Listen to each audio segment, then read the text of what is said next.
Di jantung Sulawesi yang diselimuti kabut abadi, berdiri tegak tebing-tebing kapur yang menyimpan ribuan rahasia tentang kehidupan setelah mati dan keajaiban yang terlupakan oleh waktu. Tanah Toraja bukan sekadar hamparan sawah dan pegunungan, melainkan sebuah gerbang antara dunia manusia dan dunia para leluhur yang dikenal sebagai Puya. Di sebuah desa terpencil bernama Lemo, terdapat sebuah liang batu kuno yang konon tidak pernah tersentuh oleh tangan manusia sejak zaman pemerintahan raja-raja pertama. Alkisah, di desa tersebut hiduplah seorang pemuda bernama Pong Masangka yang memiliki bakat unik untuk mendengar suara angin dan bisikan bebatuan yang membisu. Pong Masangka adalah keturunan langsung dari para pemahat Tautau, patung kayu yang mewakili arwah para bangsawan. Namun ia merasa ada sesuatu yang lebih besar dari sekadar kayu dan pahat. Suatu sore, saat matahari mulai tenggelam di balik Gunung Sesean, Pong mendengar suara isakan halus yang berasal dari balik rerimbunan hutan bambu di kaki bukit. Isakan itu bukan berasal dari manusia, melainkan suara gesekan mineral yang terdengar seperti tangisan seorang ibu yang kehilangan anaknya di tengah kegelapan. Langkah kakinya membawanya ke sebuah bongkahan batu hitam besar yang tertanam separuh di tanah, dihiasi dengan lumut hijau tua yang tampak bercahaya dalam remang. Ketika ia menyentuh permukaan batu tersebut, sebuah getaran dingin merambat ke tulang sumsumnya, memaksanya untuk menutup mata dan melihat penglihatan dari masa lalu. Ia melihat seorang wanita agung mengenakan pakaian adat keemasan, berdiri di puncak tertinggi Toraja, memegang sebuah mata belian yang bersinar terang. Wanita itu adalah Datu Madika, seorang leluhur legendaris yang dalam sejarah lisan dikatakan menghilang saat mencoba menyegel kekuatan gelap di bawah bumi. Batu tersebut tiba-tiba mengeluarkan air jernih dari celah-celahnya, seolah-olah mata batu itu sendiri yang sedang menumpahkan air mata kesedihan yang telah tertahan selama berabad-abad. Siapa kau yang berani menyentuh kesedihan dunia? Sebuah suara bergema di dalam kepala Pong, bukan melalui telinga, melainkan melalui aliran darahnya. Pong terperanjat, namun tidak melarikan diri, karena ia tahu bahwa takdir telah membawanya ke titik di mana sejarah dan mitos akhirnya bersentuhan. Aku adalah hamba dari tanah ini, pencari kebenaran di balik pahatan batu yang diam, jawab Pong dengan suara yang gemetar namun tegas. Batu menangis itu mulai merekah, menunjukkan sebuah rongga kecil di dalamnya yang berisi sebuah lempengan emas kuno dengan ukiran pabiang, simbol kehidupan yang saling terhubung. Di desa, kabar tentang Pong yang menemukan batu menangis mulai tersebar, memicu ketakutan di kalangan tetua adat yang memegang teguh larangan untuk tidak mengusik tempat keramat. Seorang pemangku adat bernama Nai Gandhi mendatangi Pong dengan wajah yang sangat pucat, seolah-olah ia baru saja melihat hantu dari masa lalu yang bangkit kembali. Kau telah membuka segel yang seharusnya tetap tertutup hingga akhir zaman, Pong, ucap Nai Gandhi sambil menatap lempengan emas di tangan pemuda itu. Nai Gandhi kemudian menceritakan rahasia yang disimpan rapat oleh para leluhur tentang naga bawah tanah yang menopang pegunungan Toraja dengan sisik-sisik batunya. Jika batu itu menangis, itu berarti sang naga mulai merasa terancam oleh ketidakharmonisan manusia, dan air matanya adalah peringatan akan datangnya bencana besar. Pong merasa tanggung jawab yang berat kini berada di pundaknya. Ia harus mengembalikan lempengan itu ke tempat asalnya sebelum keseimbangan alam hancur total. Namun, perjalanannya tidaklah mudah, karena hutan di sekitar Lemo mulai berubah menjadi labirin yang penuh dengan bayangan. Bayangan hitam yang mengintai. Bayangan itu adalah arwah yang tersesat. Mereka yang tidak sempat dihantarkan ke Puya dengan upacara rambu solo yang layak. Pong harus melewati lembah pemakaman kuno di mana ratusan peti mati kayu berbentuk perahu yang disebut erong menggantung di dinding tebing yang curam. Di sana, ia bertemu dengan penunggu makam yang berwujud seekor kerbau putih raksasa dengan tanduk yang terbuat dari perak murni. Makhluk mistis itu menghadang jalan Pong, meminta bukti bahwa ia memang layak membawa pesan dari batu yang menangis. Pong tidak memiliki senjata. Ia hanya memiliki kejujuran hati dan kemampuan untuk menyanyikan kidung kuno Pasura yang ia pelajari dari mendiang kakeknya. Suara Pong mengalun di sela-sela tebing kapur, menciptakan resonansi yang menenangkan jiwa yang gelisah dan membuat kerbau putih itu berlutut. Sang penjaga membiarkan Pong lewat, memberinya sebuah bunga Kamboja hitam yang tidak akan pernah layu selama ia tetap setia pada tujuannya. Semakin jauh Pong melangkah ke dalam perut bumi melalui gua gelap, ia semakin merasakan kehadiran Datu Madika yang membimbing langkahnya. Ruangan gua itu dipenuhi dengan kristal-kristal alami yang memantulkan cahaya dari bunga Kamboja hitam, menciptakan pemandangan yang belum pernah dilihat mata manusia. Di tengah gua terdapat sebuah altar batu yang dikelilingi oleh air terjun kecil yang juga terlihat seolah sedang menangis. Pong menyadari bahwa air terjun itu adalah sumber dari segala kesedihan alam, tempat di mana energi murni Toraja terkonsentrasi. Ia meletakkan lempengan emas itu di atas altar. Dan seketika itu juga, tanah di bawah kakinya mulai bergetar dengan frekuensi yang sangat rendah. Sesosok bayangan agung muncul dari balik tirai air.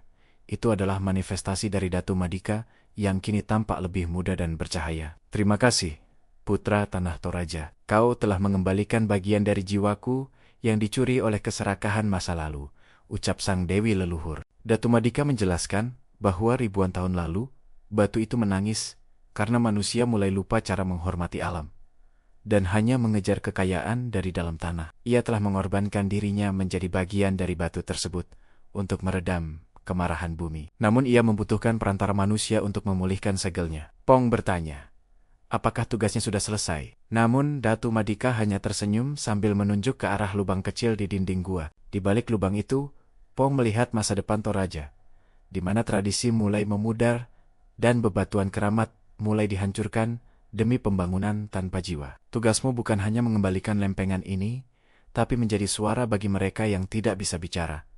Batu, pohon, dan leluhur, bisik Datu Madika. Tiba-tiba, gua itu mulai runtuh, memaksa Pong untuk segera berlari keluar, sebelum ia terkubur selamanya bersama rahasia leluhur. Ia berhasil keluar, tepat sebelum mulut gua tertutup oleh longsoran batu. Namun anehnya, tidak ada bekas longsoran yang tersisa saat ia menoleh ke belakang. Pong kembali ke desa Lemo dengan perasaan yang berbeda. Ia bukan lagi pemuda pemahat biasa, melainkan penjaga rahasia Toraja. Desa Lemo kini tampak lebih tenang.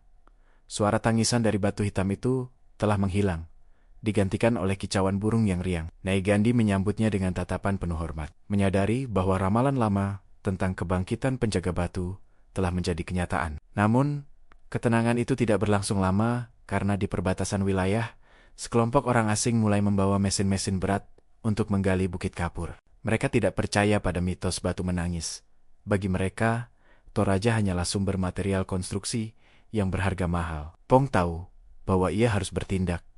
Namun, ia tidak ingin menggunakan kekerasan yang akan menodai kesucian tanah leluhurnya. Ia pergi ke tengah lokasi penggalian dan duduk bersila, memegang bunga Kamboja hitam yang diberikan oleh sang penjaga perak. Para pekerja mencoba mengusirnya, namun setiap kali mesin mereka mendekati Pong, mesin-mesin itu tiba-tiba mati tanpa alasan teknis yang jelas. Langit yang tadinya cerah, mendadak berubah menjadi gelap gulita, dan angin kencang mulai menderu di antara celah-celah tebing. Suara tangisan yang jauh lebih keras dari sebelumnya menggema di seluruh lembah, membuat para pekerja ketakutan dan menjatuhkan peralatan mereka. Tanah ini memiliki jiwa, dan jiwanya sedang menolak kehadiran kalian, seru Pong dengan suara yang seolah-olah dibantu oleh ribuan leluhur. Bongkahan batu besar mulai bergerak sendiri, menutupi jalan masuk ke lokasi penggalian.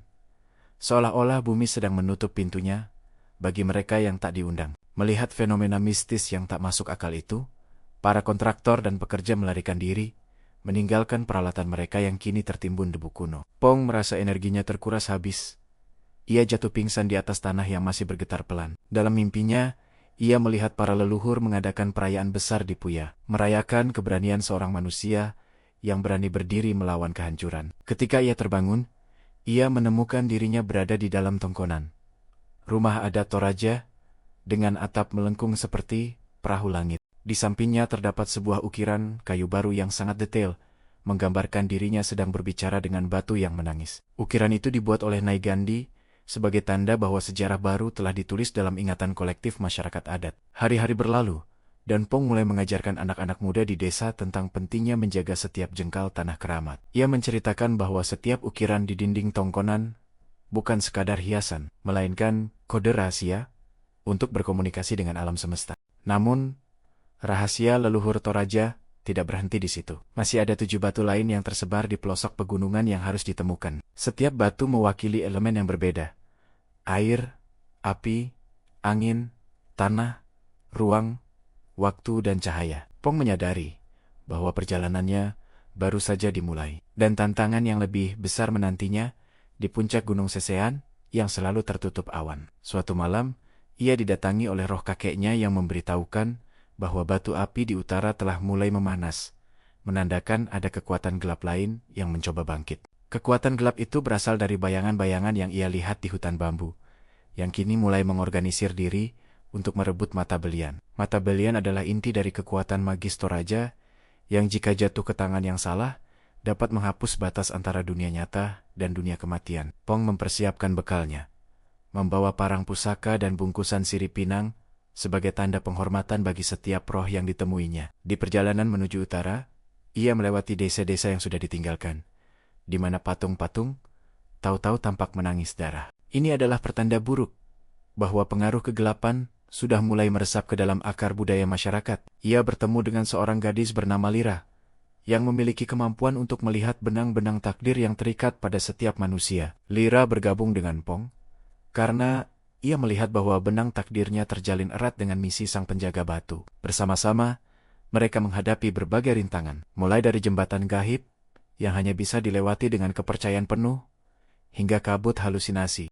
Di puncak utara, mereka menemukan batu api yang dikelilingi oleh kobaran api biru yang tidak membakar, namun membekukan jiwa bagi yang tidak berhati suci. Seorang penyihir kuno yang telah lama mengasingkan diri, berusaha mengambil kekuatan batu api tersebut untuk menghidupkan kembali pasukan mayat. Pertempuran antara kehendak bebas manusia dan ambisi kegelapan pun meletus di bawah sinar bulan purnama. Pong menggunakan bunga kamboja hitamnya untuk menetralisir energi negatif. Sementara Lira mengikat bayangan sang penyihir dengan benang takdirnya. Dengan teriakan terakhir yang membelah malam, batu api itu kembali tenang dan menyerap semua hawa murni dari sekitarnya. Penyihir itu menghilang menjadi debu, meninggalkan sebuah peringatan bahwa kegelapan akan selalu ada selama keserakahan manusia tetap dipelihara. Pong dan Lira memandang ke arah Cakrawala, menyadari bahwa dunia luar mungkin tidak akan pernah mengerti apa yang baru saja mereka lakukan. Bagi dunia modern, itu hanyalah badai gunung biasa. Namun bagi Toraja, itu adalah kemenangan tipis atas kiamat yang tersembunyi. Mereka kembali menelusuri lembah, memastikan setiap makam dan batu tetap pada tempatnya. Legenda batu menangis kini berubah menjadi legenda batu penjaga dalam cerita-cerita yang disampaikan sebelum tidur. Pong Masangka menghabiskan sisa hidupnya di Lemo, menjadi jembatan antara masa lalu yang mistis dan masa depan yang penuh ketidakpastian. Ia sering terlihat duduk di depan batu hitam besar itu, berbicara dengan angin seolah-olah mereka adalah teman lama yang berbagi rahasia. Kadang-kadang batu itu masih mengeluarkan sedikit air, namun bukan lagi karena kesedihan, melainkan sebagai tanda syukur atas perlindungan yang diberikan. Alam Toraja tetap berdiri megah dengan tebing-tebing Nia yang terus menjaga arwah dalam pelukan batu yang abadi. Rahasia leluhur tidak pernah benar-benar hilang. Mereka hanya menunggu hati yang cukup tenang untuk mendengarkan bisikannya kembali. Setiap wisatawan yang datang kini merasakan getaran yang berbeda saat memandang patung-patung tahu-tahu yang berderet di dinding bukit. Ada rasa hormat yang muncul tanpa dipaksa, sebuah pengakuan bahwa ada kekuatan yang lebih tua dari peradaban manusia di sini. Pong tahu bahwa suatu hari nanti, ia juga akan menjadi bagian dari dinding batu itu, menjadi tahu-tahu yang mengawasi anak cucunya. Namun ia tidak takut, karena ia tahu bahwa kematian hanyalah perjalanan pulang menuju Puya melalui gerbang batu yang indah. Sejarah Toraja adalah sejarah tentang harmoni, tentang bagaimana manusia seharusnya berdansa dalam irama yang sama dengan alam sekitarnya. Selama gunung masih berdiri dan sungai masih mengalir, rahasia itu akan tetap aman dalam pelukan batu yang pernah menangis. Dan di bawah langit Sulawesi yang luas, bintang-bintang seolah berbisik, membenarkan bahwa keajaiban sejati hanya bisa ditemukan oleh mereka yang percaya. Jangan lupa untuk memberikan dukungan Anda dengan cara komen, like, share, dan subscribe channel Narasi Sastra, agar kami dapat terus menyajikan kisah-kisah legendaris dan mistis dari seluruh pelosok negeri.